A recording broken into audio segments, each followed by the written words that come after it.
Good evening everyone. मेरा नाम मयंक शर्मा है और मैं आपका स्वागत अपने चैनल ईग्राम क्लासेस पे करता हूँ। जैसा कि आपके सामने दिख रहा है कि Jharkhand marathon series 300 plus MCQ question आज हम बनाने वाले हैं। तो सबसे पहले हम डेली एक नया वर्ड सीखेंगे जो हमारे जीवन में और हमारे प्रैक्टिस सेशन, जो हमारे एग्जाम का प्रैक्टिस सेशन जो चल रहा है उसमें हम कुछ आगे सीख सके और हमें मोटिवेशन मिलता रहे। तो सबसे पहले आज का वर्ड है होप, यानी आशा। Hope is the biggest hope. Hope is the biggest hope. ये इसलिए है क्योंकि अगर हम अपने आप में आशा नहीं रखेंगे तो हमारा शरीर भी जो है वो बिना सोल का रहेगा, आत्मा नहीं रहेगा। तो इसके लिए एग्जाम के प्रिपरेशन के पहले हमें अपने आशा को पूरा पुरजोर कोशिश की तरह इसको आगे बनाए रखना है। ठीक है, तो होप हमेशा रखना है। हम 300 प्लस क्वेश्चन करने जा रहे हैं, तो आप अपने होप को भी बनाए रखें और हमारे 300 प्लस क्वेश्चन के एंड तक जुड़े। जो भी मैं एमसीक्यू बोल रहा हूं उसको आप कमेंट बॉक्स में भी लिख सकते हैं, जो आपको अच्छा लगे, जो भी रहे। तो चलिए स्टार्ट करते हैं Jharkhand marathon 300 plus MCQ series part 2। तो झारखंड के प्राचीन कालीन क्षेत्रीय राजवंश। तो पहले मुंडा राज अथवा सुतिया नाखंड। तो सबसे पहले इसमें जाते हैं झार फर्स्ट क्वेश्चन से स्टार्ट कर रहे हैं। ठीक है, मैं ट्राई करूंगा कि मैं इसमें एडिशनल फैक्ट ज्यादा ना दूं, वीडियो लंबा हो जाता है। तो चलिए, झारखंड की किस जनजाति के द्वारा सर्वप्रथम राज्य निर्माण की प्रक्रिया प्रारंभ हुई थी? तो ये हुई थी मुंडा। किसके थ्रू? मुंडा के थ्रू हुई थी। झारखंड के राज्य, सेकंड क्वेश्चन, झारखंड के राज्य के निर्माण में प्रक्रिया शुरू करने का श्रेय किसे दिया जाता है? किसे दिया जाता है? तो है ऋषा मुंडा। ऋषा मुंडा। और जो शुरुआत के जो थे वो ऋषा मुंडा थे और लास्ट में जो थे वो मदरा मुंडा थे। कौन थे? मदरा मुंडा। ठीक है, मदरा मुंडा। याद रहेगा जी, क्यों नहीं याद रहेगा। तीसरा क्वेश्चन, ऋषा मुंडा ने किसे मुंडाओं का शासक नियुक्त किया था? किसे मुंडाओं का शासक नियुक्त किया था? तो सुतिया पाहन को नियुक्त किया गया था। ठीक है, सुतिया पाहन को नियुक्त किया गया था और यहीं से नागवंशी रूल भी स्टार्ट होता है। तो सुतिया नागखंड के राज्य कितने गढ़ों में विभक्त था? चौथा नंबर क्वेश्चन है, सुतिया नागखंड राज्य कितने गढ़ों में विभक्त था? तो ये 7 गढ़ों में विभक्त था। अब जैसे सुतिया है तो याद ज्यादा कुछ नहीं करना है आपको। 100 से सुतिया, 100 से 7, 100 से सुतिया, 100 से 7। याद रहेगा, क्यों नहीं याद रहेगा। 7 गढ़ क्या था? हजारीबाग, लोहागढ़ जिसे लोहरदगा, पलामू, मानभूम, सिंहभूम, कैसलगढ़ और सरगुजा। जो अभी कहां पे है ये आप कमेंट सेक्शन में मुझे बताएं। तो चलिए, सुतिया पहाड़ ने अपने 7 गढ़ों को कितने परगनों में विभाजित किया गया था? विभाजित किया गया था, अब बताइए। तो ये है आपका 21। ठीक है, यह क्या है? 21। तो आप याद करके रख सकते हैं, जो भी सुतिया पाहन का ये था वो 7 का मल्टीपल में था। ठीक है, 7 का मल्टीपल में था। तो सबसे पहले सुतिया नाम कितना गढ़ में था? 7 में था। और फिर क्या आया? 21 परगनों में। जो 7 गढ़ थे वो 21 परगनों में विभाजित थे। याद रहेगा जी? हाँ, याद रहेगा। छठा नंबर क्वेश्चन है, सुतिया नागखंड के अंतिम राजा कौन थे? सुतिया नागखंड के अंतिम राजा कौन थे? ये थे मदरा मुंडा। ये थे मदरा मुंडा। अब छोटा नागपुर खास का नागवंश। छोटा नागपुर खास का नागवंश याद रहेगा? जी हाँ, याद रहेगा। तो सबसे पहले याद रखिएगा, झारखंड का नागवंश की स्थापना कब की गई थी? तो 64वीं में की थी। अब इसके अगर आके आप 2 लगा देंगे तो 264 क्या हो जाता है, ये आपको बताना है। 264 क्या है झारखंड में? ठीक है, 264 क्या है झारखंड में? ये मैं आपको रैपिड रिवीजन के थ्रू करवाऊंगा। आप एक्टिव रिवीजन कीजिए, पैसे रिवीजन मत कीजिए कि सब सुनते जाइए। आप अपना माइंड और दिमाग दोनों खोल कर रखिए कि मैं जो बोल रहा हूं वो भी दिमाग करते चलिए, और जो आपको एक्स्ट्रा फैक्ट भी पता चल रहा है, जो आपको आता है वो भी आप राइट डाउन करते चलिए। अपने साथ कॉपी पेन जरूर से रखिए। तो चलिए, फनी मुकुट राय ने किस राजवंश की स्थापना की थी? फनी मुकुट राय ने नागवंश की स्थापना की थी। फनी मुकुट राय ने नागवंश की स्थापना की थी और इसकी राजधानी क्या थी? सुतियाम्बे था। सुतियाम्बे। सुतियाम्बे कोई गए हैं? अगर गए होंगे तो देख सकते हैं कि वो रोड, मतलब एक छोटा सा रोड है, उसके जस्ट किनारे उनका छोटा सा किला बोल सकते हैं। किला तो नहीं बोलेंगे, वो पूरा खंडर हो चुका है रांची में। आप जाके देखिए, जरूरी है ये। जे रीड के अनुसार किस सदी में नागवंशीय राज्य की स्थापना हुई थी? तो याद रखिएगा 10वीं सदी में। ठीक है, तो 10वीं का बुक रीड किए, 10वीं बुक रीड किए, याद रख लीजिएगा, रीड किए, 10वीं का बुक रीड किए। अच्छे से लिख देता हूँ, 10वीं का बुक रीड किए। तो अब ये कर सकते हैं, अब अपने दिमाग में लेके चलिए कि हाँ, चलिए, तो अब हम लोग दिमाग में लेके ये सकते हैं कि जेरिट के अनुसार किस सदी में नागवंशी राज्य की स्थापना हुई थी?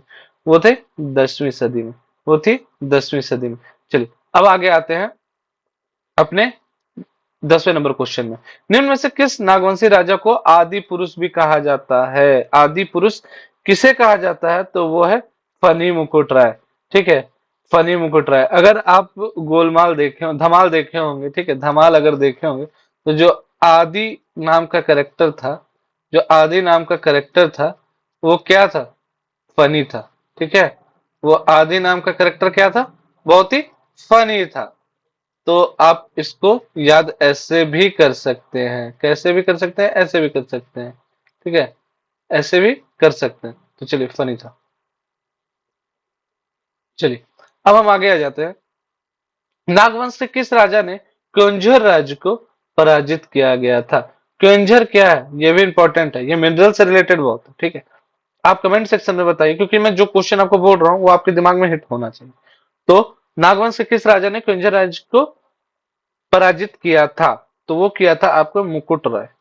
मुकुट राय। ठीक है, किस राजा को पराजित किया था? कुंज राज के मुकुट राय को पराजित किया था। चलिए, नेक्स्ट क्वेश्चन में आते हैं।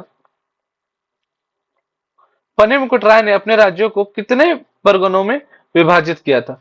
फनी मुकुट राय ने अपने राज्यों को कितने भागों में या परगनों में विभाजित किया गया था?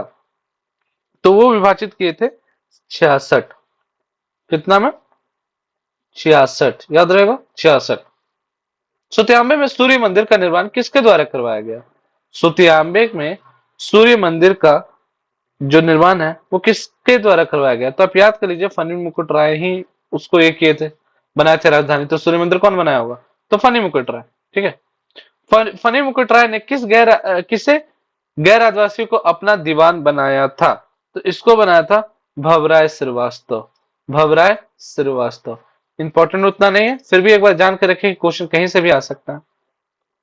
निम्न में से किस नागवंशी शासक ने सुत्यांबे की राजधानी स्थानांतरित करके चुटिया सोंडेखा नदी के तट पर बनाया? ये बहुत ही इंपॉर्टेंट है, वेरी वेरी इंपॉर्टेंट। इसको आप अपने कॉपी में लिखिए, अभी ही लिखिए। ठीक है, तो इसको बनाया था प्रताप राय ने। ठीक है, प्रताप राय ने, प्रताप राय ने, याद रखिएगा, प्रताप राय ने। इसको याद करने का आप नाम के साथ इसका वर्ड जोड़ दीजिए तो याद हो जाएगा। प्रताप डैश है, याद हो जाएगा आपको। तो चलिए, 16 नंबर। नागवंशी शासक भीमकर्ण ने कौन सी उपाधि धारण की थी? नागवंशी शासक भीमकर्ण ने कौन सी उपाधि धारण की थी? तो आपको पता ही चल रहा है कि भीम कर्ण लगा हुआ है, तो वो कर्ण का ही लिया होगा उपाधि, ज्यादा दिमाग लगाना है नहीं। तो चलिए, 17 नंबर क्वेश्चन में, किस समय में सरगुजा के रक्सेल राजा ने नागवंशी राज्य पर आक्रमण किया गया था? ठीक है, किस समय में सरगुजा के रक्सेल राजा ने नागवंशी राज्य पर आक्रमण किया गया था? तो वो भीमकर्ण पे किया था। ठीक है, भीमकर्ण पर किया था। भीमकर्ण के बरवा की लड़ाई में किसकी मूर्ति प्राप्त हुई थी? भीमकर्ण के बरवा की लड़ाई में वासुदेव की मूर्ति प्राप्त हुई थी। ठीक है, वासुदेव की मूर्ति प्राप्त हुई थी। झारखंड में भीम सागर का निर्माण, झारखंड में भीम सागर का निर्माण किसने किया था? तो ऑब्वियस सी बात है, भीमकर्ण ने किसकी उपाधि ली थी? कर्ण की उपाधि ली थी। ठीक है, भीम सागर किसने, जो नाम आपको दिख रहा है वो तो आप नाम याद कर सकते हैं ना, वो तो आप नाम याद कर सकते हैं ना। भीम, भीम नाम कर लीजिए। ठीक है, भीम नाम याद कर लीजिए। ठीक है, चलिए, चलिए, याद हो जाएगा। चलो, अब हम आ जाते हैं तुर्की शासक बख्तियार खिलजी के आक्रमण के भय से किसने राजधानी को परिवर्तित किया गया था? तो ये भीमकर्ण। ठीक है, किसने किया था? भीमकर्ण। बख्तियार खिलजी कौन था? थोड़ा सा याद कीजिएगा। बख्तियार खिलजी किसके कहने पे यहाँ पे आया था? और उस समय मुगल थे या फिर सल्तनत था, दिल्ली सल्तनत था? आप पता कीजिए और कमेंट सेक्शन में बताइए। ठीक है, चार उनके जो थे वो चार भाग में वो बटा था। आप ये भी याद कर सकते हैं, चार भाग में वो बटा था। तो बख्तियार खिलजी कहाँ आया था? ये आपका बंगाल की तरफ आया था, तो उसी में ये जीतते गया था। ठीक है, तो याद कर लीजिए। 21 नंबर क्वेश्चन आता है, किस वर्ष में शिवदास कर ने गुमला के घाघरा में हापा मुनि मंदिर की स्थापना की थी? हापा मुनि मंदिर की स्थापना की थी। तो ये आपका आंसर है सी। ठीक है, ये आपका आंसर है सी। तो इससे तीन क्वेश्चन बन गए। ठीक है, घाघरा कहाँ है? तो गुमला में है। और हापा मुनि मंदिर किसने बनाया? तो हापा मुनि मंदिर शिवदास कर ने बनाया। कब बनाया? 1401 में। तो 1401 में शिवदास कर ने हापा मुनि मंदिर बनाया। अब एग्जाम में क्वेश्चन पूछ सकता है कि हापा मुनि मंदिर कहाँ है? तो वो है गुमला में। शिवदास कर ने हापा मुनि मंदिर के किस देवता की प्रतिमा को स्थापित किया गया था? तो ये विष्णु। ठीक है, विष्णु के विष्णु भगवान का मंदिर बनाया था। सिंपल। हापा मुनि मंदिर किससे रिलेटेड है? विष्णु भगवान से रिलेटेड। चलिए, और कब बना था? 1401। सल्तनत काल के लोधी वंश का समकालीन नागवंशी राजा कौन था? नागवंशी राजा कौन था सल्तनत काल में? तो ये है आपका आंसर छत्रकर्ण। ठीक है, छत्रकर्ण। छत्रकर्ण। अभी आपको याद हो सकता है, सॉरी, ये आपके ये सभी, एक मिनट, ये है आपका सभी। छत्रकर्ण भी है, प्रतापकर्ण भी है, विराटकर्ण भी है। तो अब आ जाइए 24 में, किस राजा के समय नागवंशी राज्य घटवार राजाओं के विद्रोह से परेशान था? घटवार राजाओं के विद्रोह से किस समय नागवंशी राजा परेशान थे? तो वो है आपका आंसर प्रतापकर्ण। प्रतापकर्ण के समय नागवंशी राज्य घटवार राजाओं के विद्रोह से परेशान थे। चलिए, तो तमाड़ के राजा ने किस नागवंशी राज्य की राजधानी को खुखरागढ़ की घेराबंदी कर किले में बंदी बना लिया था? तो प्रतापकर्ण को। ठीक है, प्रतापकर्ण को। आप देख रहे हैं कि भीम कर्ण के बाद सब अपने नाम में कर्ण लगाते जा रहे हैं। ये भी इंपॉर्टेंट है, एक बीबीआई में रख सकते हैं। 26 नंबर क्वेश्चन में आ जाइए, किस नागवंशी राजा के काल में विष्णु की मूर्ति कोराम्बे में स्थापित की गई थी? कोराम्बे में स्थापित की गई थी तो वो था छत्रकर्ण। कौन था? छत्रकर्ण। अब चलिए, चैतन्य महाप्रभु ने कहा ठाकुरबाड़ी की स्थापना की थी? चैतन्य महाप्रभु ने कहा ठाकुरबाड़ी की स्थापना की थी? तो संतालबल में। ठीक है, संतालपुर में। याद हो गया? जरूर से जरूर याद हो जाएगा। अब आ जाइए, निम्न में से कौन सा, 28वां नंबर क्वेश्चन है, निम्न में से कौन सा शासक, मुगल शासक बहादुर शाह प्रथम के समकालीन था? तो था रामशाह। रामशाह। 29 में, किस नागवंशी शासक मुगल शासक फारूक शियार के समकालीन था? फारूक शियार कब मरा था? ये भी इंपॉर्टेंट है, याद रखिएगा 1717 के आसपास। ठीक है, 1717, हाँ 1717 के आसपास मरा था।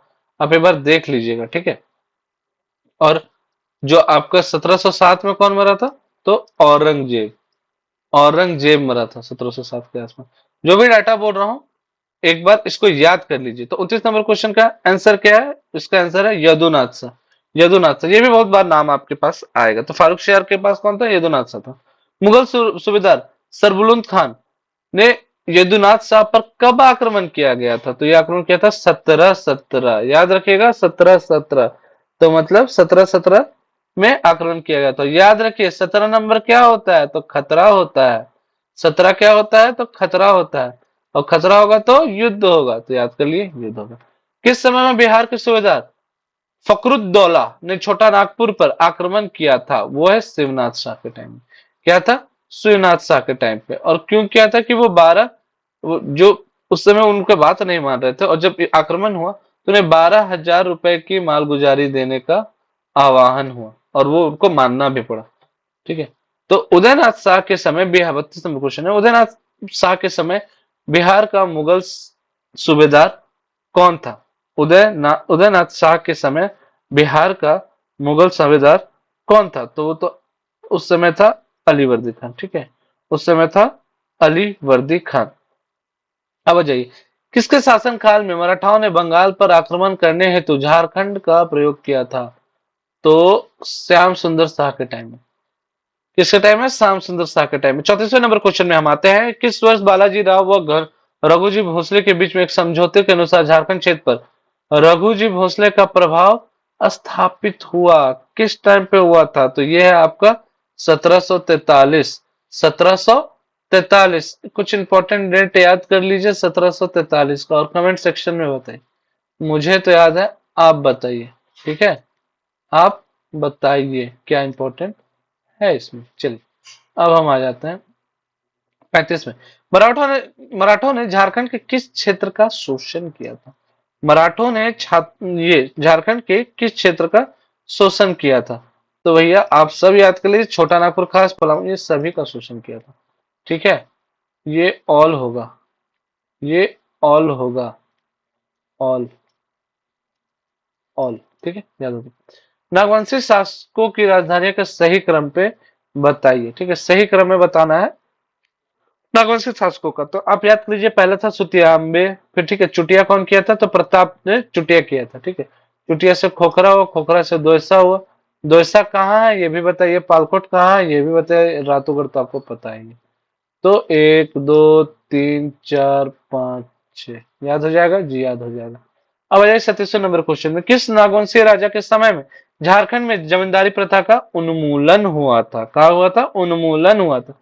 तो शरणनाथ शाह में टाइम में हुआ था। डी नंबर ऑप्शन है, शरणनाथ शाह। 38वें नंबर क्वेश्चन में आते हैं, नागवंशीय शासक एनीनाथ सादेव ने अपनी राजधानी दोयसागढ़ से कहा स्थानांतरित की थी? तो ये की थी सतरंजी से। ठीक है, सतरंजी से की थी। और आपको पता है कि ये क्या बनाए थे 1691 में, 1691 में, ये 1691 में आपका बनाए थे जगन्नाथ मंदिर। ठीक है, जगन्नाथ मंदिर बनाए थे। याद रहेगा? हाँ जी सर, याद रहेगा, क्यों नहीं याद रहेगा। नागवंशी शासक मणिनाथ शाह ने राज्य के किस क्षेत्र के स्थानीय जमींदारों का दमन किया गया था? तो किसका किया था? तो ये आपका किया था बुंडू सिल्ली तमाड़। ठीक है, बुंडू ये आसपास में, ठीक है, बुंडू सिल्ली तमाड़ ये आसपास का एरिया में। तो तीनों का किया था। 40वां में आते हैं, सम्मिलित कीजिए।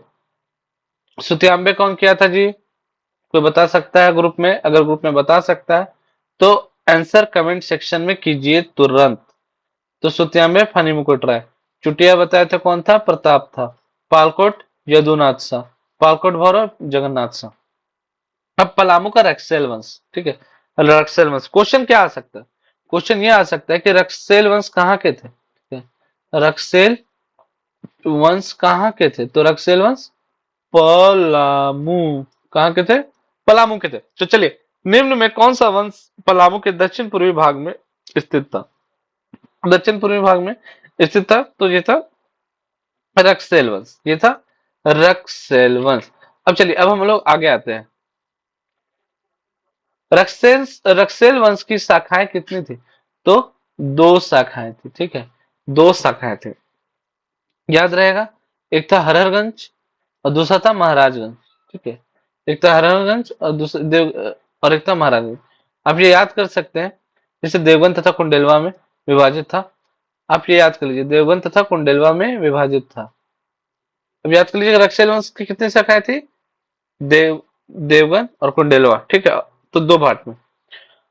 रक्सेल द्वारा किस जिले का निर्माण कराया गया था? किस जिले का निर्माण कराया गया था? जस्ट ऊपर वाला क्वेश्चन जो दो था, तो कुंडल देवगन याद कर लीजिए।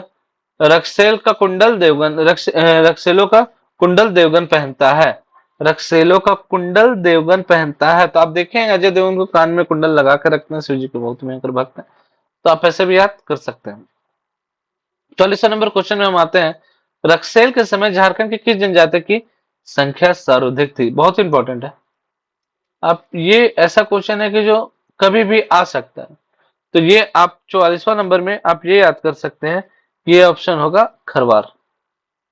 खड़ा होकर जो वार करे खरवार, ऐसे याद करता था। ठीक है, चलिए, रक्सौलों ने पलामू पर कब तक शासन किया? तो ये किया था 16वीं शताब्दी पर। कब किया था? 16वीं शताब्दी पर। पलामू के चेरो वंश पे, पलामू के चेरो वंश की स्थापना कब की गई थी? पलामू के चेरो वंश की स्थापना भागवत राय के द्वारा की थी। पलामू के चेरो वंश की स्थापना भागवत राय के द्वारा की थी। याद आपको रहेगा जी, जरूर याद रहेगा। अब चेरो वंश की साहेब राय किसके समकालीन था? चेरो वंश का साहेब राय किसके समकालीन था? देखो पलामू में कौन सा था पहले? पलामू में अभी बता रहे थे हम लोग रक्सेल, अब हम लोग चेरो में आ गए। तो 47वां का कौन सा है? ये सभी।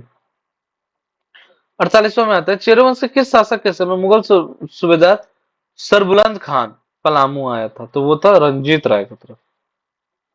कौन था? रंजीत राय की तरफ। अब आ जाइए नीचे में।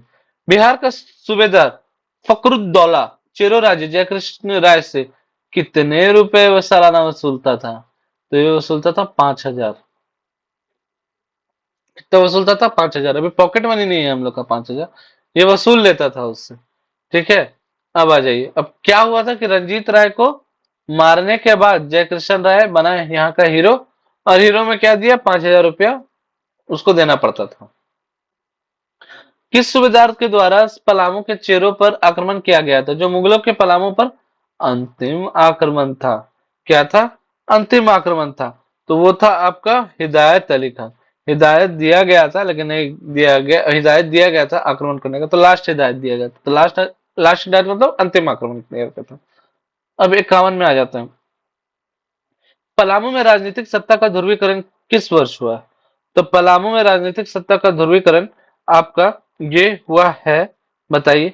ए ऑप्शन है 1730 से 40, बी ऑप्शन है 1740 से 45, ठीक है, सी ऑप्शन है 1750 से 65 और डी ऑप्शन है 1760 से 75। तो आप बताइए इसमें क्या हुआ था? तो मैं आपको बता देता हूँ, 1750 से 65 के बीच में होता। तो चलिए, 1750 के 65 के दौरान उत्तरी पलामू में किसका प्रभुत्व स्थापित किया गया था? तो राजपूत जमींदार, मुस्लिम जमींदार। ठीक है, ये सी ऑप्शन। 52 नंबर क्वेश्चन गया। चलिए, अब आ जाते हैं सिंहभूम के सिंह वंश में। सिंहभूम के सिंह वंश में, ठीक है, सिंहभूम के सिंह वंश में। चलिए, तो अब आ जाते हैं सिंहभूम का नामकरण किस जनजाति के अनुसार कुल देवता पे सिंहभूंगा पे हुआ? सिंहभूम का नामांकन किस जनजाति के अनुसार उनके कुल देवता सिंहभूंगा पे हुआ? इंपॉर्टेंट क्या है? इंपॉर्टेंट यह है कि सिंहभोंगा किसके इंपॉर्टेंट देवता हैं। ठीक है, तो इसको याद करने के लिए आपको याद करना पड़ेगा सारी जनजातियों के क्या उनका कुल देवता है, क्या उनकी जातियां हैं। तो वो भी मैं एक सेक्शन में बुलाऊंगा, वो सेक्शन आएगा और आपको सारा चीज वो क्लियर हो जाएगा। तो अभी के लिए याद कर लीजिए, हो जाती। ठीक है, और ये कौन सा पर्व मनाते थे? हेरो हेरो हेरो पर्व मनाते थे। चौवन, सिंह वंश ने सिंहभूम पर अपना अधिकार किस शताब्दी में स्थापित कर लिया गया था? तो 54वां का आंसर है आपका 8वीं शताब्दी, या फिर 10वीं शताब्दी, या फिर 11वीं शताब्दी, या फिर 12वीं शताब्दी। तो बताइए, इसका आंसर है 8वीं शताब्दी। सिंह वंश के ग्रंथ वंश प्रभा लेखन में कितने सिंह वंश शाखाओं के वर्णन मिलता है? तो दो। कितने मिलता है? दो। अब हम आ जाते हैं झारखंड के प्राचीन कालीन क्षेत्रीय राजवंश। प्राचीन कालीन क्षेत्रीय राजवंश में 56वें नंबर पे अगर हम आते हैं, तो झारखंड के सिंह वंश की प्रथम शाखा ने कब तक शासन किया गया था? झारखंड में सिंह वंश की प्रथम शाखा ने कब तक शासन किया था? तो ए ऑप्शन है 10वीं शताब्दी, बी ऑप्शन है 11वीं शताब्दी, सी ऑप्शन है 13वीं शताब्दी और डी ऑप्शन है 15वीं शताब्दी। तो इसका ऑप्शन है सी, 13वीं शताब्दी। मैं सबसे अभी आप लोगों से माफी मांगना चाहूंगा कि जो बीच में मुझे यॉर्निंग आ रही है। मैं कल 32 जनजातियों का मैं वो बना रहा था, क्योंकि मैंने कल आप लोगों से प्रॉमिस किया था कि मैं 32 जनजाति आप लोग को दूंगा पढ़ने के लिए। पर किसी कारणवश वो सारे मतलब एक प्रॉपर फोटो नहीं मिलता है यहाँ पर हर जनजाति के, उनके बारे में कुछ मतलब कुछ मिलना नहीं चाहिए। 33 जनजाति है झारखंड की, अगर वेबसाइट पे आप जाओगे तो 2001 का डाटा लेकर के रखा है। हमारे एट प्रेजेंट में 33 जनजाति है। जो 33वां जनजाति क्या है वो आप लोग कमेंट पे लिखिए, क्या था 33वां जनजाति, क्या है एक्चुअली 33वां जनजाति। तो उसके चक्कर में मैं पूरा कल कंटेंट खुद से बनाना होता है, खुद पे ध्यान देना होता है। तो मैं चाह रहा हूँ कि आपको अच्छे से अच्छे कंटेंट मिले। तो आज मैं कोशिश करूंगा कि आज मैं वीडियो अपलोड कर दूं। तो आज मतलब अभी अगर मुझे थोड़ा यॉर्निंग आ रहा है उससे आप लोग मुझे प्लीज माफ कर दीजिए। और अब मैं इस क्लास को स्टार्ट करता हूँ। तो sorry for my behaviour now in question number 57। तो युधिष्ठिर का उत्तराधिकारी डैश था जिसने पोरहाट की नई राजधानी बनाई थी।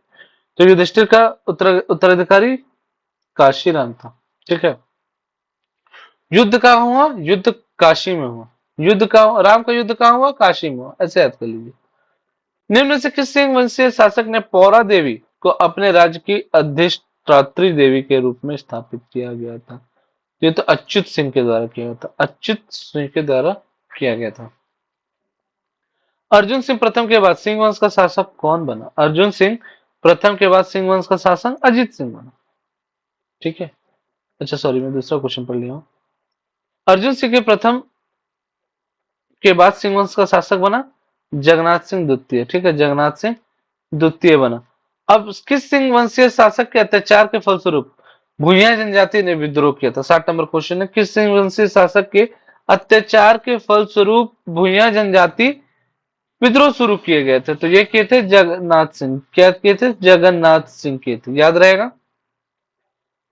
सिंह वंश को किस राज्य के द्वारा सरायकेला ने अपनी राजधानी बनाया गया था? सरायकेला को अपनी राजधानी बनाया गया था किसके द्वारा? विक्रम सिंह के द्वारा। जगन्नाथ सिंह चतुर्थ के समय किस जनजाति द्वारा प्रहाट क्षेत्र में उपद्रव मचाया गया था? तो ये आपका बनाया गया था हो और कोल दोनों के द्वारा। ठीक है, याद हो जाएगा। याद हो गया। मानभूम या मानवंश। देखिए आपका काम है कि अगर मानभूम बोल रहा है, पुरहाट बोल रहा है, तो आपका काम है कि गूगल पे जाकर के आप एरिया बताएं। इससे दो चीज क्लियर होगी। इससे आपका मैपिंग अच्छा हो जाएगा और दूसरा आपको मजा आने लगेगा। ठीक है। तो जो भी आप पढ़ रहे हैं एट प्रेजेंट, उस पर थोड़ा सा ध्यान दीजिए और हमारे साथ जुड़े रहिए। चलिए, तो अजय हजारीबाग और सिमून क्षेत्र पर किस वंश द्वारा शासन किया जाता था? तो वो जो वंश है वो इसके किसके द्वारा शासन किया जाता था? तो वो शासन किया जाता था आपका मान वंश के द्वारा, क्योंकि मान भूम बोल रहा है ना, तो आपको ज्यादा दिमाग नहीं लगाना है। हजारीबाग और सिमून में कौन करता था? मान भूम। मान वंश की जानकारी गोविंदपुर का धनबाद के शिलालेख से मिलती है, जिसके कवि डैश थे। तो उसके कवि गंगाधर ही शक्तिमान है। मान है गंगाधर ही शक्तिमान है। 65वां में आते हैं, झारखंड के किस राजवंश के अत्याचार के कारण 10वीं सदी में भूवि स्वराज्य आंदोलन से भरा था? तो भूवि स्वराज्य आंदोलन से भरा था किसमें? डी ऑप्शन है, मानवंश में। किस जनजाति ने मानवंश के राजाओं पर अत्याचार से पंचित क्षेत्र में पलायन किया था? किसने किया था? 66वां का आंसर है आपका ए, सबर ने किया था। तो याद रखिएगा, मान सबर, सबर मान, सबरमन। रामगढ़ राज्य में बागदेव सिंह ने किस राज्य की स्थापना की थी? तो रामगढ़ में की थी। रामगढ़ में की थी। 68वां नंबर क्वेश्चन, किस राज्य के शासक के संबंध में कहा जाता है कि वो पहले नागवंशीय राजाओं के सामंत थे? तो रामगढ़ हुआ। ठीक है। रामगढ़ राजा की मूल राजधानी कहाँ थी? तो सिसिया थी। कहाँ थी? सिसिया थी। और जेपीएससी सहायक परीक्षा 2017 क्वेश्चन आ चुका है। चलिए, याद हो जाएगा आपको, तो पक्का याद हो जाएगा। रामगढ़ राज्य का सर्वाधिक उत्कर्ष किसके शासन काल में हुआ था? तो ये हुआ था आपका दलेल सिंह। दलेल सिंह किसके टाइम में? दलेल सिंह के टाइम में हुआ था। और दलेल सिंह का जो कार्यकाल है वो 1647 से लेकर के 1724 तक है। और दलेल सिंह के बाद कौन आए थे? तो विष्णु सिंह। विष्णु सिंह। याद रहेगा, बिल्कुल याद रहेगा। हिदायत अली खान ने रामगढ़ पर कितने रुपए का वार्षिक कर का निर्धारण किया था?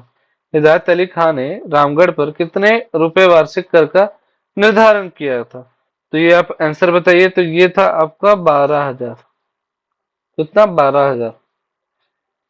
विष्णु सिंह के बाद रामगढ़ का शासक कौन बना था जिसने 6 राज्य को रामगढ़ में स्थापित कर लिया था? तो आपका 72 का है मुकुंद सिंह। 73 नंबर क्वेश्चन में आते हैं, 1772 ईस्वी में डैश रामगढ़ के राजा बने तथा अपने शासन का संचालन इचाक हजारीबाग से किया? तो वो किया आपका तेज सिंह। सही कथन का चयन करें। इस वर्ष 1937 में कामाख्या नारायण सिंह रामगढ़ के शासक बने। सिंह 2026 1955 रामगढ़ राज्य बिहार राज्य भूमि सुधार अधिनियम द्वारा समाप्त कर गया था। तीसरा ऑप्शन बागदेव ने अपने भाई सिंहदेव से मिलकर 21 परगना पर अधिकार कर लिया था। तो 74 का आंसर है आपका डी ये सभी। खड़गडीहा राज्य तथा पूर्वी सिंहभूम का ढाल वंश। खड़गडीहा राज्य का संस्थापक किससे माना जाता था? तो उसको माना जाता था हंसराज देव। किससे माना जाता था? हंसराज देव को माना था। हंसराज देव मूलतः कहाँ का निवासी था? हंसराज देव मूलतः कहाँ का निवासी था? तो वो था दक्षिणी भारत का। खड़गडीहा राज्य निम्न में से कौन सा राजा था? खड़गडीहा राज्य में से कौन सा राजा था? तो मुझे लगता है ये सभी है, क्योंकि जब तीन नाम दे ही दिया, नारायण लग ही गया, तो ये सभी ही होना चाहिए। निम्न में से किस राजवंश के नरबली प्रथा का समर्थक माना जाता था? निम्न में से किस राजवंश को नरबली प्रथा का समर्थक माना जाता था? तो इसका ऑप्शन होगा ढाल वंश। क्या होगा? ढाल वंश। किसके अनुसार ढाल वंश की स्थापना ब्रह्मा कन्या से उत्पन्न बालक के द्वारा की गई थी? 79 नंबर। 79 नंबर का ये है आंसर, ए बेंगलोर। ठीक है, अब पंचायत राज में आ जाइए। पंचायत राज में आते हैं, तो पंचायत राज कहाँ पे? तो सबसे पहले पंचायत राज याद करिए धनबाद के आसपास का एरिया। कहाँ पे? धनबाद के आसपास का एरिया। मानभूम क्षेत्र में मान राजाओं को कमजोर होने के पश्चात विकसित हुआ क्या? पंचायत राज्य। ठीक है, पंचायत राज्य। पंचायत राज्य किस राज्य के सर्वाधिक शक्तिशाली राज्य था? किस राज्य का सर्वाधिक शक्तिशाली राज्य था? तो वो था आपका, क्या था? मानभूम का। आपको बताया था कि हजारीबाग और धनबाद वाला एरिया मानभूम में आ रहा था। निम्न में से किस राजा का संबंध पंचायत राज्य से था? निम्न में से किस राजा का संबंध पंचायत राज से था? वो था अमित लाल। अब आ जाते हैं पंचायत राज का चिन्ह क्या था? तो कपिला गाय की पूंछ। 84 झारखंड में किस राजा को गौमुखी राजा कहा जाता था? तो वह है पंचायत राज्य। झारखंड का मध्यकालीन इतिहास हम स्टार्ट करते हैं। हाँ, चलिए। आप लोग सबसे पहले देखिए कि आपको जो जो आपने याद किया, अभी आपने जो जो पढ़ा है, उसको सबसे पहले कॉपी निकालिए, उस पर देखिए आपने क्या क्या लिखा है। जो जो इंपॉर्टेंट था आप उसको लिखिए। देखिए मैं अपने एंड से भी मेहनत कर रहा हूँ। अभी मुझे नींद आ रही है, मैं सोया नहीं हूँ, लेकिन मैं आप लोगों के लिए मैं सारा ये इस सारे एमसीक्यू सीरीज को लाना चाहता हूँ, ताकि एग्जाम से पहले हमारा सारा सीरीज कंप्लीट हो जाए। सारा सीरीज कंप्लीट हो जाए। और मुझे लगता है कि अगर हम इतना क्वेश्चन पढ़ रहे हैं, अगर ये सारे क्वेश्चन हम पढ़ रहे हैं, तो हमारा मैक्सिमम क्वेश्चन हिट करेगा। पहला हो गया सेंसस, आप पढ़ लिए हैं। ठीक है, सेंसस पढ़ लिए। फेस्टिवल पढ़ लिए। फेस्टिवल पढ़ लिए। डांस बाकी है, डांस नहीं पढ़े हैं। ठीक है, वाद्य यंत्र पढ़ लिए हैं। तो जो जो पढ़ते जा रहे हो उसका वीडियो देखते चलिए, ताकि आपको कंठस्थ होते जाए। बुक रखिए। बुक से क्या होता है, एक होता है कि आप पढ़ तो रहे हैं लेकिन दिमाग में जा नहीं रहा है, पर जब कोई आपको समझा रहा होता है तो आप याद कर सकते हैं। एग्जाम बहुत ही नजदीक है, आपको पढ़ना होगा, आपको नींद त्यागनी होगी। ये सबके लिए, ये आपके लिए, मेरे लिए है, सबके लिए यूनिवर्सल ट्रूथ। जो मेहनत, जीता वही है जो हारा नहीं है हालातों से। जीता वही है जो हारा नहीं है हालातों से। तो चलिए अपने आप को बूस्टअप किया जाए और स्टार्ट किया जाए। और एक और आपके लिए इंपॉर्टेंट है कि जेपीएससी का कोर्स सिलेबस के अकॉर्डिंग यूट्यूब चैनल पर आप लोग को पढ़ाया जाएगा। अभी जेएसएससी तक हम लोग फोकस कर रहे हैं, जेपीएससी का भी आपके लिए आ जाएगा। और जो भी बच्चे इनरोल होना चाहते हैं, जितने भी बच्चे हमारे कोर्स में, ठीक है, तो आप अपना जो नाम है हमारे टीजी पे दे सकते हैं। टीजी पे दे सकते हैं। चलिए, टेलीग्राम आईडी पे, आपको टेलीग्राम आईडी पता है ना? ईग्राम जेपीएससी। चलिए अब इस क्लास को स्टार्ट करते हैं, ज्यादा ब्रेक नहीं लगाते। मध्यकाल के प्रारंभ में छोटा नागपुर का शासन था। कहाँ था ये ना बताना है। तो ये है आपका एक और बी दोनों, हिंदू और अर्ध हिंदू दोनों। मध्यकालीन मध्यकालीन छोटा नागपुर क्षेत्र में किन राजवंशों का शासन था? तो ये सभी ही होंगे, मुझे लगता है ये सभी ही होंगे। झारखंड का कौन सा क्षेत्र दिल्ली सल्तनत के सीधे अधिकार से मुक्त था? तो वो था आपका छोटा नागपुर का पठार। सल्तनत काल में बख्तियार खिलजी, इल्तुतमिश, बलबन, अलाउद्दीन खिलजी, ये सब याद कर लीजिएगा, बहुत ही इंपॉर्टेंट है। आपका नॉर्मल जीएस में भी क्वेश्चन पूछता है, इसका टाइम पीरियड पूछ लीजिएगा, कब से कब तक रहा है। बख्तियार खिलजी ने किस वर्ष झारखंड से होकर बंगाल के शासक लक्ष्मण सेन से राजधानी नदिया पर आक्रमण किया था? तो 1206 याद रहेगा, 1206। निम्न में से किस शताब्दी के ताम्रपत्र से झारखंड के एक स्पष्ट एवं पृथक भूखंड के रूप में संगठित होने का जानकारी मिलता है? वो मिलता है 13वीं शताब्दी का। ठीक है, ताम्रपत्र बताया था तो 13वीं बताया था। मैंने पिछले वीडियो में बताया कि ताम्रपत्र अगर आ रहा है आपको झारखंड से तो 13वीं यहाँ होगा। चलिए, उड़ीसा के राजा जय सिंह डैश अपने लोगों के द्वारा झारखंड के शासक के रूप में स्वीकार किया गया था। ये पंचायत सचिव परीक्षा 2018 का आया हुआ है, ये आप देख रहे हैं, ये इतना डीप पूछ रहा है, तो आपको ये पढ़ना ही होना चाहिए। और बुक के चक्कर में अगर आप रहे तो फिर हो सकता है कि आप रह जाए, क्या यहां से फिर से रह जाए। तो चलिए, 6 का आपका आंसर क्या है? 13वीं। ठीक है, 13वीं। सल्तनत काल के किस शासक ने झारखंड में हस्तक्षेप करने का प्रयास किया था? तो वो था इल्तुतमिश बलबन दोनों। इल्तुतमिश बलबन दोनों। इल्तुतमिश एवं बलबन के शासनकाल में छोटा नागपुर खास क्षेत्र का शासक कौन था? तो आंसर बताइए, तो इसका आंसर होगा बी, हरिकरण। कौन था? हरिकरण। 9 में आता है, अलाउद्दीन खिलजी के किस सेनापति ने 1310 ईस्वी में छोटा नागपुर पर आक्रमण कर की वसूली करता था? तो आप याद कर लीजिए, मलिक छज्जू, मलिक छज्जू, मलिक छज्जू।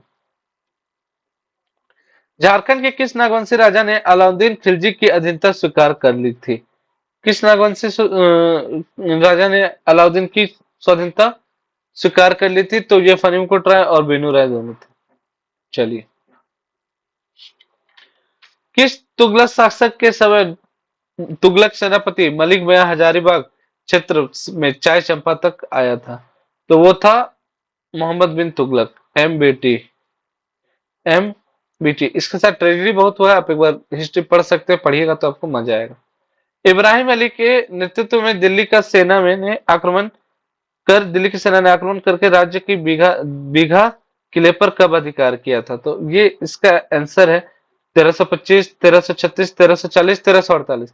तो चलिए, कोई भी अभी जो भी सेशन से जुड़ा हुआ है वो जुड़े रहिए, ये हमारा अभी मेहनत का टाइम है। आप और हम दोनों मिलकर मेहनत करते हैं और डेली 300 क्वेश्चन अगर हम बनाने का प्रयास करते हैं तो हमारा एग्जाम तक में अच्छा खासा झारखंड का 40 नंबर तैयार हो जाएगा। तो चलिए, खुद को मोटिवेट करते चलिए। आपको जो रोक रहा है, एग्जाम से दूर लेके जा रहा है, वो खुद आप ही हैं, चाहे वो मैं हूं, चाहे वो आप हैं। ठीक, तो वो हम ही हैं जो खुद को रोकते हैं आगे जाने से। तो चलिए, 12वां नंबर का आंसर आप लोग बताइए। तो 12वां नंबर का आंसर है 1340। 1340 याद हो गया। अब आ जाइए, मोहम्मद बिन तुगलक किस राज्य का डैश क्षेत्र सल्तनत के अधीन नहीं था? तो छोटा नागपुर राज्य का था, पता है, पहले भी बता दिया था। निम्न में से किसने सतगावा को राजधानी बनाया गया था? किसने बनाया था जी? तो फिरोज शाह तुगलक ने बनाया था। FJT, फिरोज शाह तुगलक, FST, फिरोज शाह तुगलक ने बनाया था। और इम्पोर्टेंट इसलिए था कि ये मतलब इनके टाइम में बहुत ही अच्छा ये चला था, जो इरिगेशन वाला काम चला था, कृषि पे काम इन्होंने अच्छा किया था, कृषि पे काम इन्होंने अच्छा किया था। ये इंपॉर्टेंट है, आप याद कर सकते हैं। अब याद कर लीजिए 15 नंबर क्वेश्चन, सल्तनत काल में झारखंड पर उड़ीसा के किस शासक ने अधिकार किया था? तो कपिलेंद्र गजपति ने किस क्षेत्र को छोड़कर नागवंशी राज्य के बहुत बड़े क्षेत्र पर शासन किया था? तो उसका आंसर है ए एंड बी। मेनली आप देखिए, ए एंड बी होता तो आंसर हो जाता है। लोधी वंश में छोटा नागपुर की किस नागवंशी राज्य ने शासन किया था? तो वो क्या था? ये सभी। ठीक है, प्रतापगढ़, छत्रगढ़, विराटगढ़। किस नागवंशी शासक ने 33वां नंबर क्वेश्चन है, किस नागवंशी शासक ने उड़ीसा के शासक कुतुल खां तथा उसके पुत्र निसार खां के विरुद्ध मुगल मनसबदार मानसिंह के अभियान में मुगलों का साथ दिया था? तो किसने साथ दिया था जी, बताइए किसने साथ दिया था? तो ये किया था मधुकरण शाह, मधुकरण शाह। ये मध ला के हनी ट्रैप कर लिए थे, ठीक है, हनी ट्रैप कर लिए थे। चलिए याद कर लीजिए। 34वां, अकबर ने झारखंड के किस क्षेत्रीय राजवंश के अपने अधीन किया था? याद रखिए, क्षेत्रीय राजवंश को किसके अपने अधीन किया था? तो वो था आपका ये सभी, ये सभी। अब आ जाइए अपना 36वां नंबर क्वेश्चन में।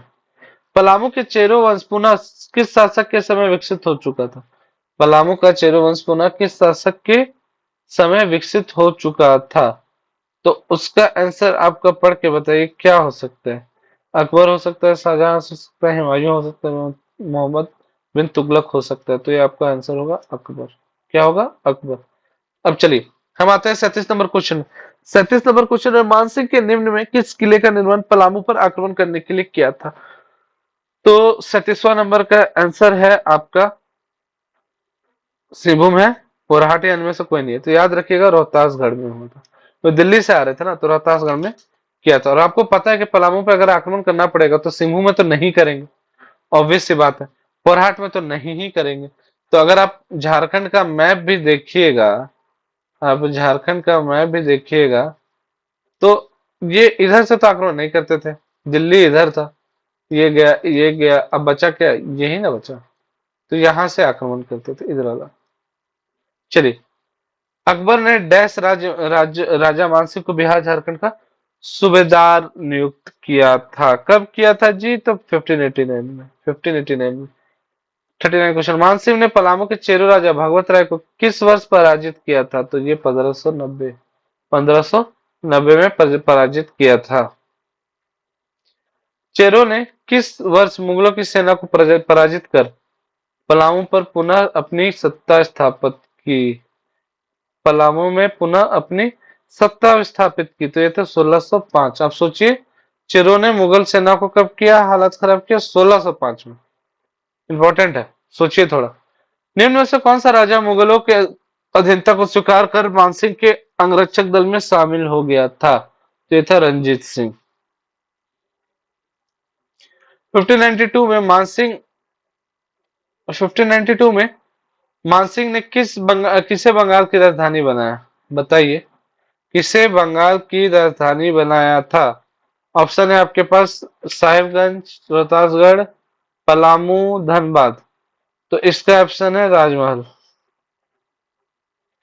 अब टिक भी करते चाहिए कॉपी में। अब आ जाइए 43 नंबर क्वेश्चन में। पालकोट व महल वाले नगरों को संयुक्त रूप में अकबर नगर किसने कहा था? अकबर नगर किसने कहा था? अकबर नगर कहा था मानसिंह ने। अकबर नगर कहा था मानसिंह ने। आईने अकबरी के अनुसार झारखंड की हजारीबाग के 6 चंपा परगना के कितने वार्षिक मालगुजारी का निर्धारित की गई थी? तो ये की गई थी आपको 15,500, 15,500 के किए थे। अब आ जाइए जहांगीर के शासन काल में झारखंड। हम हर मुगल जो राजा थे उनके शासन काल का हम पढ़ाई कर रहे हैं, ठीक है, ये इंपॉर्टेंट है, पढ़ते जाइए। जहांगीर के शासनकाल में पलामू को किस राजा का शासन उल्लेख किया था? बताइए। तो इसका आंसर है आपका C, A and B, A and B, Anant Rai और सबल राय। किस मुगल शासक के समय मानभूम के विष्णुपुर के मुगलों का अधिकार हो गया था? ठीक है, कब हुआ था अधिकार? तो अधिकार हुआ था जहांगीर के टाइम में, ठीक है। किस वक्त जहांगीर द्वारा अफजल खान को बिहार का सूबेदार नियुक्त किया था? आपको याद है ना अफजल खान और अपने शिवाजी के स्टोरी के बारे में? तो वो शिवाजी वाला स्टोरी भी याद कर लीजिए तो अच्छा तरीके से याद हो जाएगा। तो अफजल खान वाले में क्या था? अफजल खान में सूबेदार कब नियुक्त किया था? अफजल खान वाले में 1607 में किया था, 1607 में किया था। जहांगीर ने किससे पलामू का युद्ध करने के लिए भेजा था? जहांगीर ने किसे पलामू का युद्ध करने के लिए भेजा था? तो अफजल खान और इबादत खान दोनों को। चलिए बहुत अच्छा, हम सही जा रहे हैं, इसी तरह लगे रहिए। आज अगर हम अपना नींद मटाएंगे, आज मेहनत करेंगे तो कल जरूर रिजल्ट आएगा। ये चीज याद करके रखिए, अपने आप को पुश करते रहिए। नो योर मैक्सिमम लिमिट, ठीक है, do not be a average person, know your maximum limit and do your best first of all. तो चलिए, अनंत राय के मृत्यु के पश्चात किसने अपने राज्य का विस्तार सड़क ए आजम जीटी रोड पर चौपारण हजारीबाग तक कर लिया गया था? तो चलिए 49 का क्या है आंसर? तो सहबल राय। क्या था? सहबल राय। अब आ जाइए, चेरों के डैश शासक के द्वारा सड़के आजम पर मुगल काफिला लूट लिया जाता था?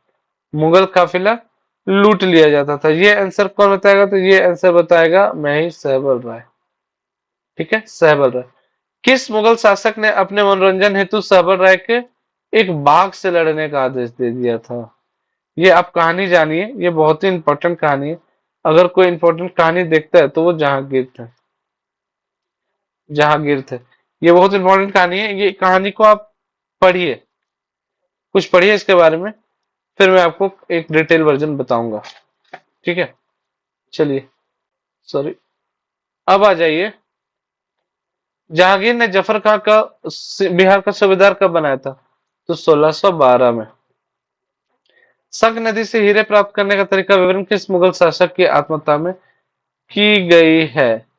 की गई है, तो वो है डी ऑप्शन। ठीक है, डी ऑप्शन है। अब आ जाइए अपना, छोटा नागपुर के नागवंशी शासक दुर्जन साल के विरुद्ध सफल अभियान तथा हीरे की बहुत तायात वाली शंख नदी पर अधिकार करने के लिए जहांगीर ने किसे फात जंग की उपाधि दी गई थी? तो किसे मिली थी? तो वो भैया आपको पता है, इब्राहिम खान को मिली थी। इब्राहिम खान को फात जंग की उपाधि मिली थी। इंपॉर्टेंट, ये फात जंग की उपाधि किसने दी थी और किसको दी थी? ठीक है, वो याद कर लीजिएगा। इब्राहिम खान ने नागवंशी राजा दुर्जन साल को 12 वर्षों तक किस जिले में बंदी बना कर रखा? इंपॉर्टेंट ई है बेटा, इंपॉर्टेंट ई है, तो जरूरी है इसको याद कर लीजिए। ये है आपका ए ऑप्शन, ग्वालियर किले में। ग्वालियर कहाँ पड़ता है जी? तो एमपी में पड़ता है। नागवंशी के डैश राजा के को हीरो का राजा कहा जाता था? किसको राजा हीरो का राजा कहा जाता था? तो उसको कहा जाता था दुर्जन साल को। किसको कहा जाता था? दुर्जन साल को कहा जाता था। किस मुगल शासक ने दुर्जन साल को शाह की उपाधि दी? तो जहांगीर ने दी थी। किसने दी थी? जहांगीर ने दी थी। दुर्जन साल ने जहांगीर को कितने वार्षिक दर कर देने का स्वीकार किया था? तो समझिए कि जहांगीर का मतलब जो कितने उनको कर देना था दुर्जन साल को, तो वो कितने का कर देना था? आप इसको सोचिए। ठीक है, क्या है वो? 10,000 है, 8,000 है, 9,000 है, या फिर 6,000 है? तो आप समझिए 6,000 है। ठीक है, उनको पता चल गया था कि अभी इनके पास कुछ है नहीं, तो थोड़ा भी पैसा दे देंगे तो बहुत ही बड़ी बात होगी। ठीक है, निम्न में से किस शासक ने झरोखा दर्शन के लिए दोसा एवं नौरतगढ़ नामक भव्य इमारत का निर्माण किया गया था? भव्य भव्य का निर्माण किया गया था, वो है आपका ए ऑप्शन, दुर्जन साल। तो आप दुर्जन साल का नाम देख रहे हैं, ये बहुत ही इंपॉर्टेंट है। शाहजहां के काल में, शासन काल में झारखंड, शाहजहां ने राजमहल क्षेत्र में बंगाल के किस सूबेदार का हत्या कर राजमहल पर नियंत्रण स्थापित कर दिया था? तो वो आपका ये स्थापित किया गया था, वो है आपका आंसर आदिल खान है, इब्राहिम खान है, मोहम्मद खान है, आबिद खान है। तो ये है आपका इब्राहिम खान। ठीक है, अब आ जाइए 63वां नंबर क्वेश्चन में। शाहजहां के समय चेरो वंश का शासक कौन था? बताइए जी। शाहजहां के समय चेरो वंश का शासक कौन था? तो चेरो वंश का शासक आपका आंसर है प्रताप राय। प्रताप राय कहाँ है जी? तो प्रताप राय यहाँ, प्रताप राय यहाँ है। ठीक है, चलिए, अब हम आ जाते हैं, अब हम आ जाते हैं पुराना किला पलामू का। पुराना किला पलामू का निर्माण किसने किया था? पुराना किला पलामू का निर्माण आपका प्रताप राय नहीं है, मेदिनी राय नहीं है, अनंत राय नहीं है, भगवंत राय किए थे। ठीक है, भगवंत राय किए थे। ठीक है, भगवंत को ना छेड़ो, भगवंत को ना छेड़ो। 64वां नंबर में आ जाइए, पुराना, सॉरी सॉरी सॉरी, अब पुराना किला का निर्माण किसने किया था? प्रताप राय ने किया था। ठीक है, पुराना किला का निर्माण किसने किया था? प्रताप राय ने किया था। पुराना किले का निर्माण किसने किया था? तो प्रताप राय ने किया था, याद कर लीजिए। सॉरी फॉर रॉन्ग आंसर देने के लिए। ठीक है, अब आप याद कर लीजिए। अब आ जाइए 65वां नंबर, मुगल सूबेदार अब्दुल्ला खान ने 1632 में पलामू की मालगुजारी कितनी थी? तो वो थी कितनी थी? वो थी 1,36,000। ठीक है, शाइस्ता खान ने अपने बिहार के सूबेदार को नियुक्त किया था पलामू का अधिकार करने का आदेश किसने दिया था? तो इसको इसको आदेश दिया था आपका सी नंबर, जहांगीर वाला। किसने? सॉरी, शाहजहां वाला। किसने? सी ऑप्शन, शाहजहां वाला, शाहजहां वाला, शाहजहां वाला, शाहजहां वाला। आप भी याद कर दीजिए, शाइस्ता, शाहजहां, शाह, शाह, याद रहेगा गा। 67 नंबर में जय शाइस्ता खां द्वारा प्रताप राय को पराजित होने पर भी कितने धनराशि देने की संधि सहमति जताई है? संधि सहमति जताई है, तो वो है 80,000। क्या था? 80,000। किसकी सिफारिश पर मुगल शासक शाहजहां ने प्रताप राय को 1,000 मनसबदार नियुक्त किया था? तो इतकित खां की सिफारिश पर मुगल शासक शाहजहां ने प्रताप राय को 1,000 मनसबदार नियुक्त किया था। ठीक है। प्रताप राय की संधि हेतु विवश करने वाला जबरदस्त खां को शाहजहां ने कितने हजारी जुमेदार से नियुक्त किया गया था? तो इसको नियुक्त किया गया था आपका 2,000। ठीक है, याद रखिएगा कि संधि तो जबरदस्त खान ने शाहजहां को कितना 2,000, तो 2 ही 1,000 हम लोग। प्रताप राय की मृत्यु के पश्चात डैश पलामू के शासक बने। ठीक है, अब प्रताप तो मर गया, अब उनके जगह जो कौन आएंगे, तो वो थे रघुनाथ शाह। ठीक है, रघुनाथ शाह। चलिए, नहीं नहीं, 70वें पाइए। मृत्यु के पश्चात प्रताप राय मृत्यु के पश्चात पलामू के शासक कौन बने थे? तो पलामू के शासक बने थे भोपाल भोपाल राय और मेदिनी राय, दोनों बने थे। ठीक है, मेदिनी राय के नाम पर ही, ठीक है, पलामू में एक जगह है, ये बता दीजिएगा तो मैं जान जाऊंगा। मेदिनी नगर, मेदिनी नगर। बहुत कोई मेदिनी नगर बोलता है तो उनको समझ में नहीं आता है। ठीक है, तो पलामू में मेदिनी नगर। अब आ जाइए, आधुनिकता सतबरवा। सतबरवा के निकट पलामू के निचले किले को निम्नलिखित शासकों ने बनवाया था। तो निम्नलिखित शासकों ने किसने बनवाया था? तो इसका ऑप्शन है प्रताप राय, दृक्पाल राय, मेदिनी राय या रुद्र राय। ठीक है, तो इसका है मेदिनी राय, याद कीजिए मेदिनी राय। किस शासक के शासन काल के चेरो शासन का स्वर्ण युग रूप में माना जाता है? मतलब किस शासक के टाइम में चेरो युग का स्वर्ण रूप में माना जाता है? तो वो याद रहेगा मेदिनी राय, याद रहेगा मेदिनी राय। अब आ जाइए नेक्स्ट क्वेश्चन। शाहजहां के काल में नागवंश के किस शासन ने अपने राजधानी कोकरा से दोसा स्थानांतरित किया? तो दुर्जन साल। अब आ जाइए, शाहजहां के शासन काल के समय डैश क्षेत्र के सिंहवंश शासकों ने मुगलों की अधीनता स्वीकार कर वार्षिक कर देना स्वीकार किया। तो ये वार्षिक कर देना स्वीकार किया था सिंहभूम से। 1639 में बंगाल की राजधानी क्या थी? 1639 में बंगाल की राजधानी क्या थी? बंगाल की राजधानी राजमहल थी। चलिए, हाँ। दाऊद खां ने पलामू विजय के बाद किसे पलामू का फौजदार नियुक्त किया गया था? तो इसको मनकली खां के द्वारा नियुक्त किया, मतलब मनकली खां को नियुक्त किया गया था। पलामू विजय स्मृति स्थापना में पलामू विजय स्मृति ने पलामू किला के एक मस्जिद का निर्माण किसने करवाया था? पलामू विजय स्मृति में पलामू किला में एक मस्जिद का निर्माण किसने कराया था? तो ये करवाया था आपका, थोड़ा सा मुझे याद करने दीजिए, ये करवाया था आपका दाऊद खान ने। दाऊद खान। ये देखिए, आपको फंसाने के लिए क्या रखा है, शाइस्ता खान रखा है, जफर खान रखा है, पर आपको याद क्या करना है? दाऊद खान याद करना है। पलामू के फौजदार मनकली खान, देखिए नाम भी कितना एकदम कथक कली, मनकली खान, 22 अगस्त 1966 में स्थानांतरित कर दिया गया था। इसके बाद पलामू किसके अधीन रहा था? तो पलामू अधीन मेदिनी राय के रहा था। रघुनाथ शाह के शासन काल में उसके क्षेत्र पर कितने आक्रमण हुए थे? तो ये 2 आक्रमण हुए थे। इंपॉर्टेंट नहीं है, फिर भी आप देख लीजिए। रघुनाथ शाह के काल में किस मंदिर का निर्माण कराया गया था? तो ये है राम सीता मदन मोहन। ठीक है, राम सीता मदन मोहन मंदिर, बहुत इंपॉर्टेंट है। किस शासक ने 1670 ईस्वी में रामगढ़ राज्य की राजधानी बादाम से रामगढ़ स्थान की थी? तो ये आपका बहुत इंपॉर्टेंट क्वेश्चन है। तो याद रखिए जो रामगढ़ है ना, रामगढ़ रिलेटेड रहता है दलेल से, ठीक है, दलेल है, याद रखिएगा दलेल। तो कोड नंबर रख दीजिए दलेल, याद हो जाएगा।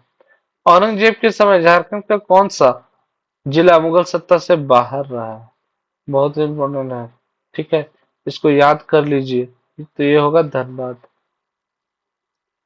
औरंगजेब के टाइम में धनबाद नहीं, धनबाद इसके कब्जे में नहीं आया था।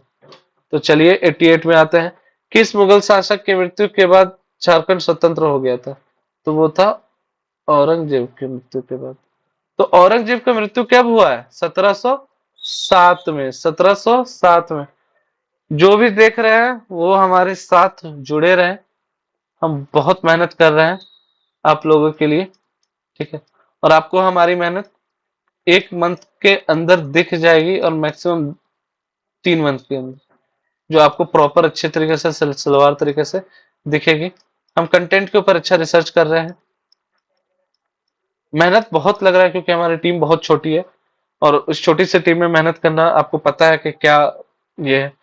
बहुत कोई सुबह जग रहा है, रात जग रहे हैं, दोनों मिलके काम कर रहे हैं, क्योंकि सीजीएल है, सीजीएल के लिए हम कोर्स भी बनाए हुए हैं, और कोर्स में सब कुछ जुड़े भी हुए हैं, बहुत सारे बच्चे जुड़े भी हुए हैं ऑनलाइन। तो जिन्हें जुड़ना है वो हमें कांटेक्ट कर सकते हैं, ठीक है। कांटेक्ट नंबर मैं दे देता हूँ, 8847567252 पर आप कॉल कर सकते हैं, और इस पर या आप व्हाट्सअप कर दीजिए, और इस पर आप सीजीएल या फिर जेपीएससी का अगर आप पढ़ना चाहते हैं तो हमें कांटेक्ट करके रखिए।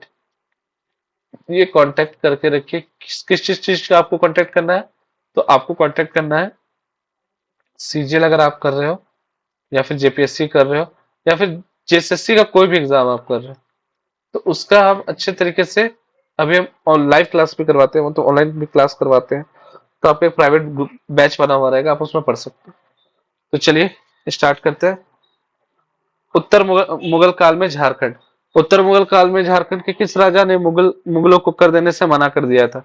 तो ये यदुनाथ शाह था, ये यदुनाथ शाह थे। अब आ जाते हैं उत्तर मुगल काल में मानभूम क्षेत्र के अंतर्गत निम्न में कौन शामिल था? ठीक है, तो मानभूम क्षेत्र के अंतर्गत निम्न में कौन शामिल था? तो वो था आपका मिदनापुर भी था, मानभूम में पंचेत भी था, रामगढ़ भी था। तो ये सभी था, ठीक है, ये सभी थे, याद रखिएगा ये सभी थे। सबसे पहले आप याद कर लीजिएगा ना, झारखंड का जब आप मैप बनाते हैं ना, तो सबसे पहले याद कर लीजिए कि झारखंड के मैप में आप की मानभूम कहाँ है, पंचेत कहाँ है, संथाल परगना कहाँ है, रक्सेल का राजवंश कहाँ था, ठीक है, ये ईस्ट सिंहभूम कहाँ है, वेस्ट सिंहभूम कहाँ है, खूंटी कहाँ है, सिमडेगा कहाँ है, रांची कहाँ है, रांची ऐसे बनता है। तो ये सारी चीज को आपको बनाना पड़ेगा, ठीक है, आपको मैप पे ध्यान देना पड़ेगा। नाम आपको याद हो जाएगा, ठीक है, पर आप जब तक ना उसको मतलब पिक्टोग्राफिक वे में याद नहीं कर पाइएगा ना, पिक्टोग्राफिक वे में याद नहीं कर पाइएगा, तो वो आपके दिमाग में छपेगा नहीं। जैसे अभी भी मैं आपको अगर कह रहा हूँ कि मैं अगर आपको बता रहा हूँ इस सारी चीजों को, तो कहीं ना कहीं मैं अच्छे से पढ़ा हूँ तो मुझे याद आ रहा है, कहीं ना कहीं मैं अच्छे से पढ़ा हूँ तो ये मुझे याद आ रहा है। आप भी इसको सही तरीके से पढ़िए, एग्जाम बहुत ही नजदीक है। जो भी हमारे सीजीएल बैच में जुड़ना चाहते हैं, या फिर जेपीएससी बैच में जुड़ना चाहते हैं, आप हमसे कांटेक्ट कीजिए। मैंने नंबर लिख दिया है ऊपर, ऊपर नंबर लिख दिया है, आप हमें कांटेक्ट कीजिए व्हाट्सएप पे 8847567252 पर, ठीक है। और जब आप कांटेक्ट कीजिएगा हम आपको सारा चीज बताएंगे कैसे कैसे क्या क्या करना है। तो चलिए अब हम स्टार्ट करते हैं 92 नंबर क्वेश्चन से।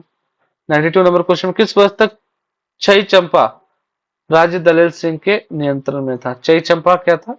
कोई चई बोलता है, कोई छई बोलता है। अब इसमें कुछ कुछ बहुत कंफ्यूजन होता है हमारे बुक में, ठीक है, बहुत सारा ये है। एक जगह मैं आपको आज ही का बता रहा हूँ कि हमारे जो झारखंड के ऑफिशियल वेबसाइट पर 2001 का अपडेशन नहीं हुआ, 2001 के सेंसस के बाद अपडेशन नहीं हुआ है। 2011 का सेंसस का डालना चाहिए था। अभी भी जनजाति 32 दिखा रही है, इसमें +1 होना चाहिए, 33 होनी चाहिए, ठीक है। नगर निगम कितना है? ये 9 नहीं है, अब ये 12 हो गया, ठीक है। अब ये 9 नहीं है, अब ये 12 हो गया। ये एग्जाम पॉइंट ऑफ व्यू से आप जा सकते हैं, आपका एग्जाम में नंबर कट सकता है। 1-2 मार्क्स का खेल होता है, अगर आप उससे बाहर है तो बाहर है। बहुत सारे स्टूडेंट हैं जो 1 मार्क्स से भी बाहर हुए हैं, ठीक है, और वो दर्द आप समझ भी नहीं सकते हैं वो क्या हो सकता है। तो जो सरकार गलती कर रही है उसको तो आप सुधार ही लीजिए, ठीक। तो ये मैं बता रहा हूँ कि सेंसस वगैरह जो भी वो ध्यान से पढ़िए। अगर आप गवर्नमेंट वेबसाइट भी देख रहे हैं तो वो भी अपडेट नहीं है, वो भी अपडेट नहीं है, ये बहुत ही गलत बात है। ये सरकार को इस पे ध्यान देना चाहिए एटलीस्ट, ताकि जो एस्पिरेंट है वो तो समझ सके कि कहाँ से वो डेटा लेके आएंगे। वो किस पे भरोसा करेंगे, आप ये बताइए। कल को एक क्वेश्चन जेपीएससी या जेएसएससी में गलत आता है तो आप किसके तरफ जाइएगा। तो सबसे पहले ये सारी चीजें जो है उस पर ध्यान दीजिए। मैं क्वेश्चन सीरीज में करवाते जाऊंगा आप लोगों का, मैं एक क्वेश्चन के थ्रू फॉर्मेट में भी मैं करवाते जा रहा हूँ, धीरे धीरे और भी होते जाएगा। अब देखिए इसमें से भी क्वेश्चन बहुत सारे एग्जाम में आ चुके हैं। आप सबसे पहले एक कॉपी लीजिए, उसको अपने कॉपी में एक लाइन लिख लीजिए। जैसे अगर मैं बोलता हूँ कि फर्स्ट मराठा आक्रमण, ठीक है, फर्स्ट मराठा आक्रमण याद हो जाए, तो ये कब हुआ था, ये कब, किसके शासनकाल में हुआ था। तो ये हुआ था आपका उदय शाह के शासनकाल में। उदय शाह, यूएस लिख दीजिए ना, याद हो जाएगा। फर्स्ट मराठा आक्रमण यूएस में हुआ था, ठीक है, यूएस में हुआ था। यूएस से क्या याद रखिएगा, उदय शाह, ठीक है। अब आ जाइए विविध में, सॉरी, मराठों के आतंक से भयभीत होकर किस नागवंशी शासक ने अंग्रेजों से सहायता मांगी थी, ठीक है। तो किस नागवंशी शासक ने अंग्रेजों से सहायता मांगी थी, तो वो दीपनाथ शाह थे, ठीक है। तो कैसे मांगे थे, दिया जलाए थे, ठीक है। वो दिया जलाए थे, क्या जलाए थे, दिया जलाए थे। झारखंड में बौद्ध धर्म के वज्रयान शाखा का विस्तार डैश वंश में हुआ था। तो कहाँ हुआ था, तो ये हुआ था आपका पाल वंश में, ठीक है, पाल वंश में। याद रहेगा, जरूर से याद रहेगा। चलिए, मोटिवेशन डाउन नहीं होने देना है, होप नहीं जाने देना, ठीक है, होप नहीं जाने देना है। होप और मोटिवेशन दोनों साथ रखिए। अगर हम इतना मेहनत कर रहे हैं आप लोगों के लिए, तो आप भी थोड़ा मेहनत कीजिए, एग्जाम हाथ में रहेगा, ठीक है। इस बार जेपीएससी कसम खाइए कि हमें एग्जाम निकालना है तो निकालना है। आप जेएसएससी कसम कसम खाइए, एग्जाम निकालना है तो निकालना है, चाहे रात दिन एक करना पड़े। आपको कंटेंट अच्छा मिलेगा, ये मैं गारंटी देता हूँ। आप बस साथ में जुड़ते जाइए, आप साथ में एमसीक्यू लगाते जाइए। मैं डेली, अब मैं ट्राई करूंगा डेली 300 क्वेश्चन बनाने का, लेकिन 300 क्वेश्चन बनाने के बाद दिक्कत ये हो जाता है, जो मेरा मेन कंटेंट है झारखंड का, मैं जो आपको प्रोवाइड करने जा रहा हूँ, उसमें भी थोड़ा हमें रिसर्च करना पड़ रहा है।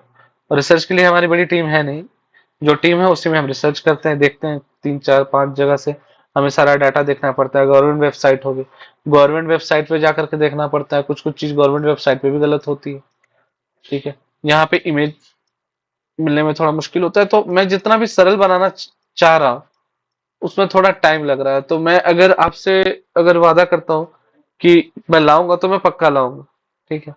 तो आप बस हमसे जुड़े रहिए, आप हमें पूरा सपोर्ट कीजिए, हमारे वीडियोस को शेयर करवाइए, ताकि हमें जो मोरल सपोर्ट मिलेगा उससे और भी हम अच्छे तरीके से कंटेंट बना सकेंगे, ठीक है।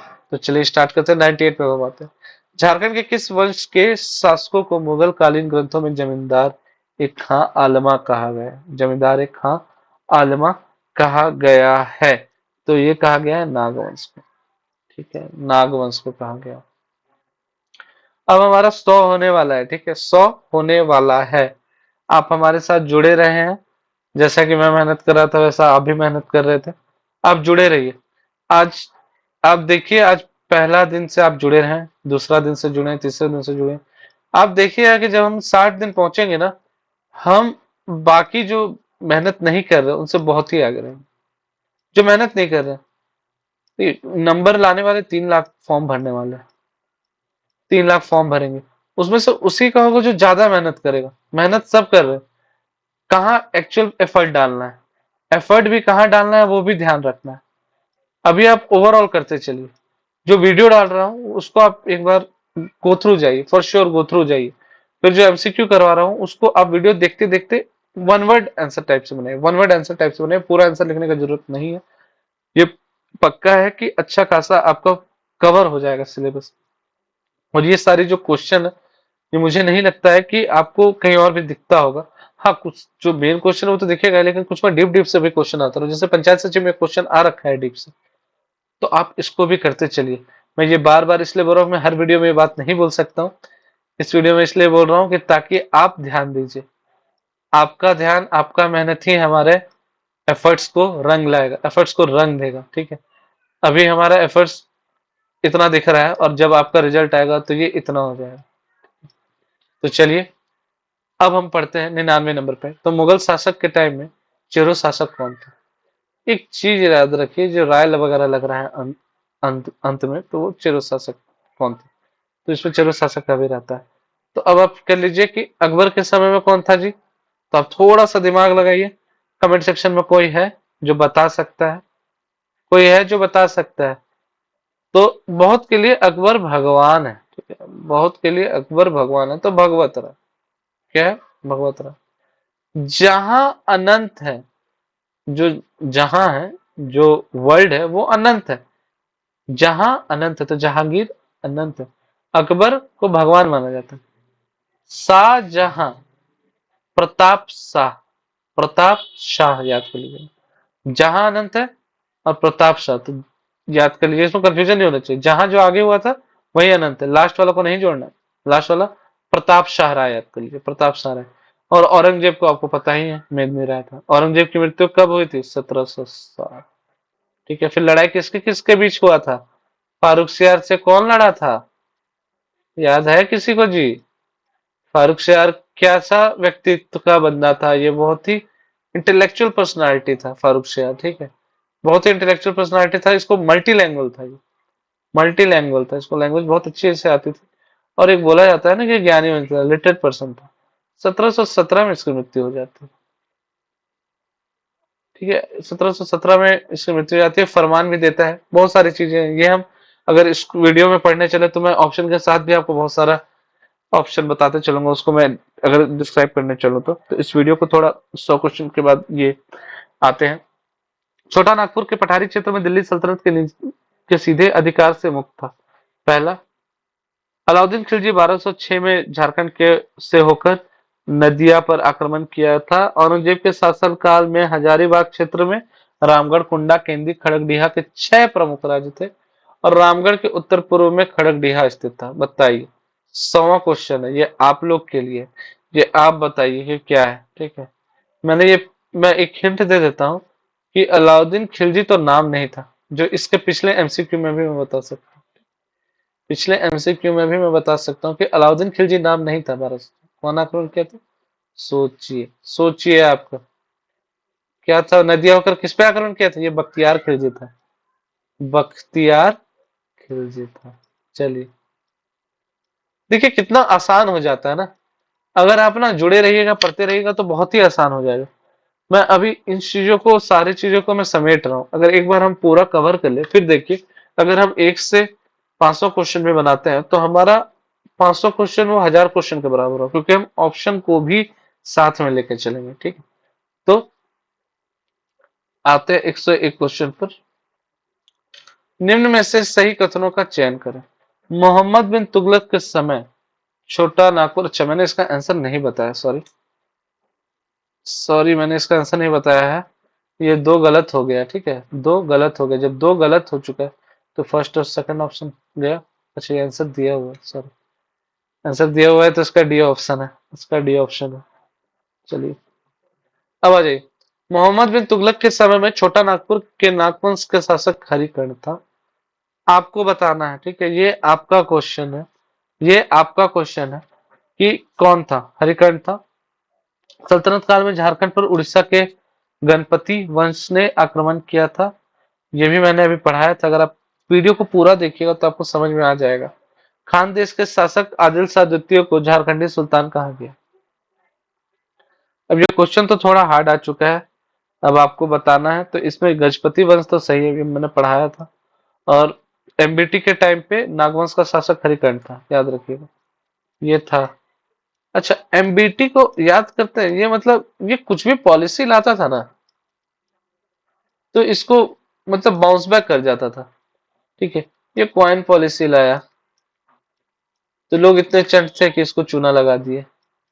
ये अपना कैपिटल ट्रांसफर किया,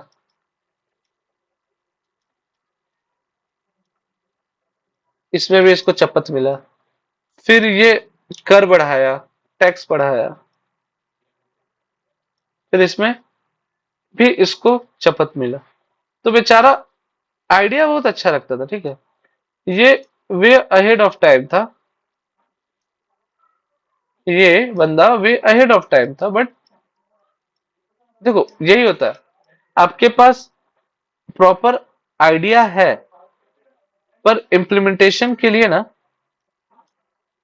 इम्प्लीमेंटेशन के लिए अगर आपके पास सोर्सेज नहीं है सही, तो वो आइडिया आपका फ्लॉप हो जाता है। तो फिर क्या आइडिया, और सोर्सेस नहीं है सही, तो ये फ्लॉप हो जाता है। तो आपके जीवन में भी आप देख सकते हैं, देखिए हिस्ट्री जो भी हो रहा है वो आप उससे सीखिए। अब एमएटी की भी पॉलिसी देखिएगा तो कॉइन पॉलिसी ले आया, उसपे भी वो मात खाए, कैपिटल ट्रांसफर किया उसपे भी वो मात खाए, टैक्स पे भी वो एक्स्ट्रा टैक्स बढ़ा दिया था, उसपे भी वो मात खाए। तो जो हमारा हिस्ट्री हो उससे भी आप सीखिए, अपने जीवन में लाइए। अभी जैसे हम पढ़ रहे हैं, तो हमारा अगर हम पढ़ाई करें तो जो भी आपका है वो आप निचोड़िए। ये भी क्लास अगर आपने किया है, अच्छे से किया, अगर आपने बढ़िया से एंड तक आपने देखा है, तो इस पे ध्यान दीजिए, जरूर से जरूर ध्यान दीजिए। शेरशाह ने संपूर्ण राजमहल क्षेत्र पर अधिकार स्थापित किया था। ख्वास खां ने श्याम सुंदर नामक हाथी हुमायूं को सौंपा था। ये सब कुछ नहीं पढ़ना, ये बिल्कुल वाहियात क्वेश्चन नहीं पढ़ना। ये इंपॉर्टेंट क्वेश्चन है। रोहतासगढ़ के किले का निर्माण मानसिंह द्वारा किया गया था। हाँ जी, बताइए, याद कीजिए, बताइए। ये पिछले क्वेश्चन बन चुका है। जहांगीर के समय में मानभूम के विष्णुपुर पर मुगलों का अधिकार हो गया था जी। पढ़िए, याद कीजिए आप लोग, क्या था। शाहजहां के शासनकाल में पलामू और चेरो में मुगलों का संबंध प्रत्यक्ष हो गया था। बताइए। और झारखंड का धनबाद क्षेत्र मुस्लिम आक्रमण से पूर्णतः बचा रहा। तो भैया ये सारा ऑप्शन में अभी हम लोग पढ़े हैं, ऑप्शन में अभी हम लोग पढ़े हैं। एक तरीके से अगर हम लोग, मैं ऑप्शन के साथ को भी संभाला हूं, ठीक है, ऑप्शन को भी डिस्क्राइब करते जा रहा हूं।